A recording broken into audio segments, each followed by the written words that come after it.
Welcome back to my channel, or hello if you're new. We're going to look at how to DIY an Adirondack chair, and this is how it will look once everything is complete. This was the first time that I've done a Adirondack or an Adirondack chair.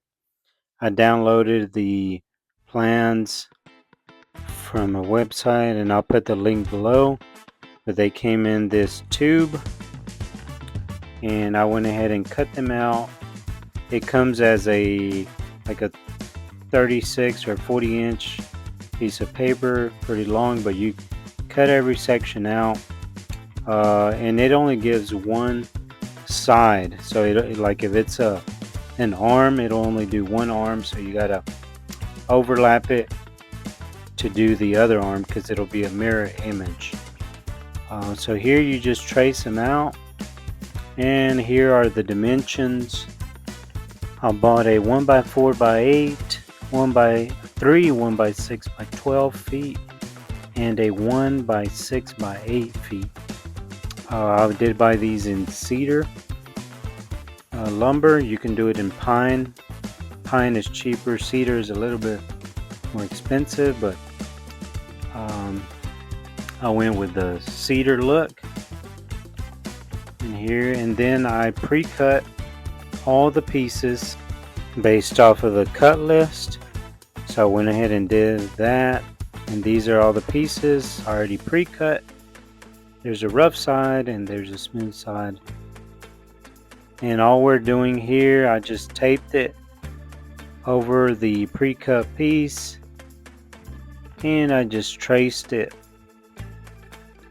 and I used my speed square where the lines had to be a little more straight. Now this is my first time doing this, so, and these are the back slats. They're a little slanted, so I just took another piece to do a straight edge. These are the arm braces, and there's one on each side, so it'll be a mirror image of each other, so just keep that in mind because they only send you for one side, and I did make a mistake later on, but I used a jigsaw to cut all the pieces out, and then I sanded everything smooth. So I did notice on here I made the exact same cut for both arms, so luckily I had bought an extra 1x8, but that's how they're supposed to go. The slanted part goes on the outside, so that, remember, these are mirror images, so you want to flip the lumber the other opposite way, that way it can come out the way it's supposed to. So after I got everything done, smoothed everything out with a sander, I did 120 grit, and I used these number 8 1 5/8 exterior screws. And the first piece that we're going to put on is that one. One thing we want to make sure, I pre-drilled the holes, that way they can set inside the lumber with a 3/8 bit.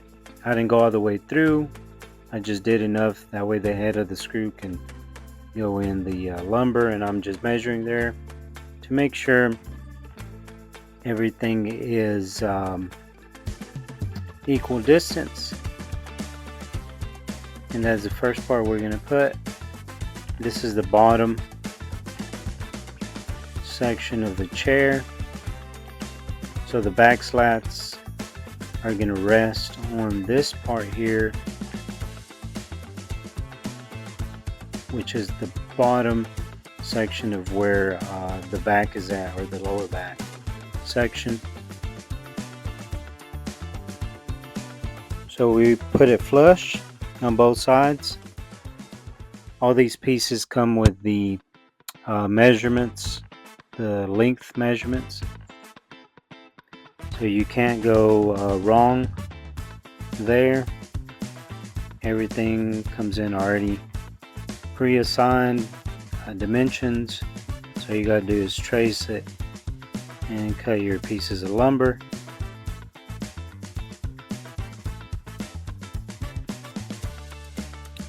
And I did go back and put some wood glue on there, some PL3. So once that is in, we're going to put just one piece of the front of where you sit at. So this is just a small piece that we're going to put on the front to keep equal distance as we're assembling the chair. So this makes sure that the distance is the same on the front. That way it doesn't come out crooked. And after that, we put the spacer on the back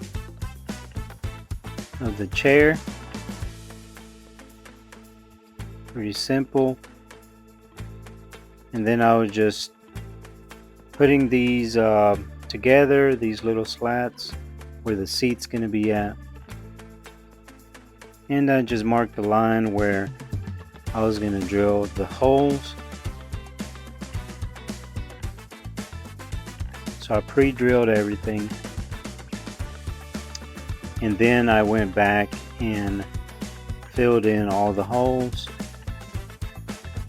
I made my own wood putty from the sawdust that accumulated when I was sanding the pieces of lumber. I just added some glue, mixed it with sawdust. That way it can come out similar in color. That's the PL3 wood glue that I used. And you want to put glue there because it seals the pieces together, and it prevents squeaking in the future. So after we set them in there, we just screw them into the lumber.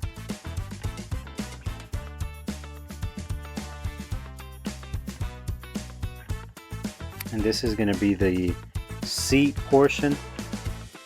So there's going to be two sections that you build separately. So this is one section. And here is the legs. So I marked the center of the legs. You don't want to turn it that way. You want to put the longer side running down like that. So after these are completed, these are the legs with the armrest on there. We're going to attach those to the arms. So I just measured 2 inches from the edge of the arm on both sides, on both arms, and that's where the leg and armrest will go. And now we're going to measure the space between both legs. They have to be exactly the width of the spacer, which is 24 3/4 here. So that's where the leg armrest is going to stop there. So I marked it. That way I knew how far I had to put the leg armrest and attach it to the arms. So here we're attaching it, and it's 2 inches from the top, and then the width of that spacer. Okay, once we got that set, we pre-drilled the holes, and I added some wood glue, PL3, and this is how it's supposed to look. So we're looking at the outer edge of the arm. If you notice that decorative piece there is facing out, I did have it the other way, and then I had to go back and turn it. So that's the way it's supposed to look once it's on the chair. And here's the other side. So that decorative piece goes there, and I drilled another screw there to hold everything in place. So that's one of the arms. And then on the legs I measured 7 inches, and that's where another spacer is going to be. So I measured the center of the 1x4, that way it's directly in the middle, and then I drilled them both in place, and it's 7 inches from the bottom up, and that's actually where the seat is going to rest on, that we'll see later on. But here's the spacer. We added some glue, and then we drilled that into place. And all this is upside down, so you build it upside down first, and that's where the seat is going to rest. Alright, you want to make sure everything is still in the dimensions, everything measures out the same, top and bottom, as you continue to go. And that will be where the back slats will rest. So I wanted to make sure everything was centered. So I subtracted, on both sides to get the center. Also from the top, looks like I did 4 inches there, and that is the back where the back slats are going to rest.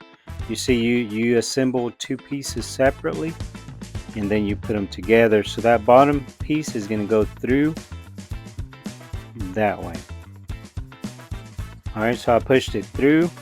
I went a little bit too far, so I had to push it back. But basically that's the seat.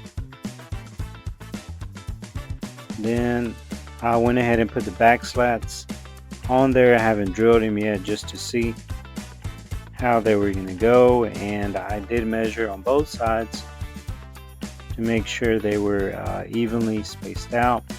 You want to make sure that the armrest is level, and those are the back slats. First you level it, and then you can pre-drill or drill the back slats. And make sure the arms are level front and back. Once they're level, you screw everything in place. Here I just did a 20-degree. We're going to attach these 2 carriage bolts through there. I measured them equal distance, and we put in the carriage bolts in there. Then we added the washer, and we tightened the nut on the inside there. Don't over tighten, but do have them nice and snug.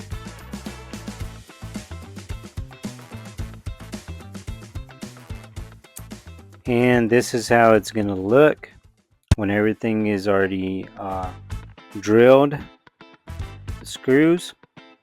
And I created some wood putty from the sawdust. I just added glue, some Tybond glue and sawdust from the sander, mixed it in, and then I filled in all the holes, and then I sanded it down all the way to 200 grit sandpaper, and this is how it looks.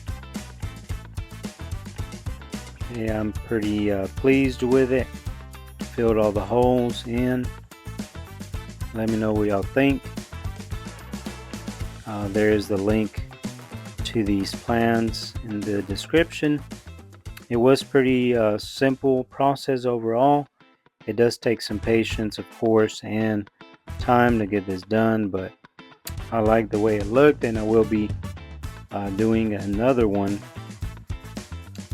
That way I can have the set of these Adirondack chairs.